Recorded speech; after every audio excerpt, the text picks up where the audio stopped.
Hello everyone, I hope you all are safe and healthy.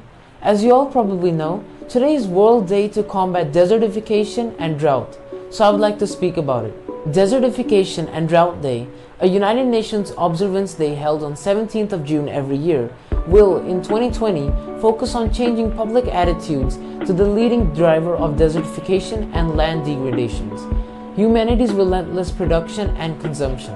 Desertification and Drought Day, until this year known as the World Day to Combat Desertification and Drought, is observed every year to promote public awareness of international efforts to combat desertification. The day is a unique moment to remind everyone that land degradation neutrality is achievable through problem solving, strong community involvement, and cooperation at all levels.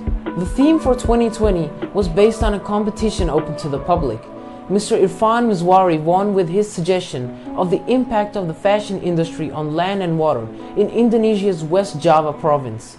Here, in the area prone to drought during the dry season, over 100 textile and garment companies use over 2,500 liters of water, largely for the cotton growing, to produce one t-shirt.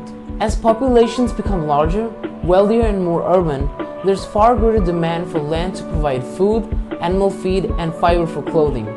Meanwhile, the health and productivity of existing arable land is declining, worsened by climate change. To have enough productive land to meet the demands of 10 billion people by 2050, lifestyles need to change. Desertification and Drought Day, running under the slogan Food, Feed, Fiber, seeks to educate individuals on how to reduce their personal impact. Food, feed, and fiber must also compete with expanding cities and the fuel industry.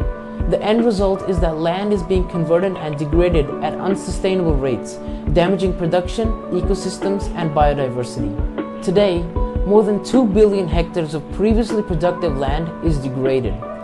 Over 70% of natural ecosystems have been transformed. By 2050, this could hit 90%.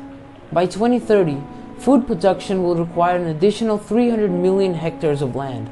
By 2030, the fashion industry is predicted to use over 35% more land, over 115 hectares, which is equivalent to the size of Colombia. At the end, I would like to conclude my video by saying a quote by Ibrahim Thiel. If we keep producing and consuming as usual, we will eat into the planet's capacity to sustain life until there is nothing left but scraps. We all need to make better choices about what we eat and what we wear to help protect and restore the land. Thank you all for watching my video, and let's make better decisions.